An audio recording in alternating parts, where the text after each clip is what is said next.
बघा, 10 मुलांना 20 किलो साखर 30 दिवस पुरते, तर एका मुलाला 2 किलो साखर किती दिवस पुरेल असा प्रश्न लेकरांनो सोडवण्यासाठीचं सूत्र m गुणिला d अंशामध्ये छेदामध्ये w पहिल्या राशीतील इथं बराबर चिन्ह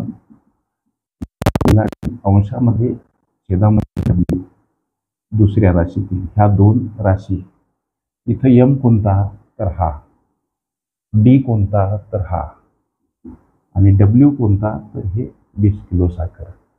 दुसऱ्या राशीतील m कोणता तर हा एक मुलगा, दुसऱ्या राशीतील w कोणता तर ही 2 किलो साखर आणि किती दिवस पुरेल इथं हा d दुसऱ्या राशीतील.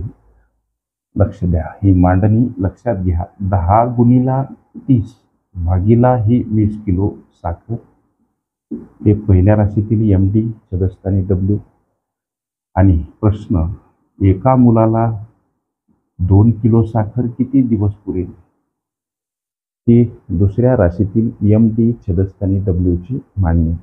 इथं 10 आणि 30 या पदासोबत हे दोन गुणीला घ्या, छेदस्थानी 20 आणि 1 चा गुणाकार 20 1 20. आपल्या प्रश्नाचं अर्थात दुसऱ्या राशीतील d आपल्याला मिळून जाईल.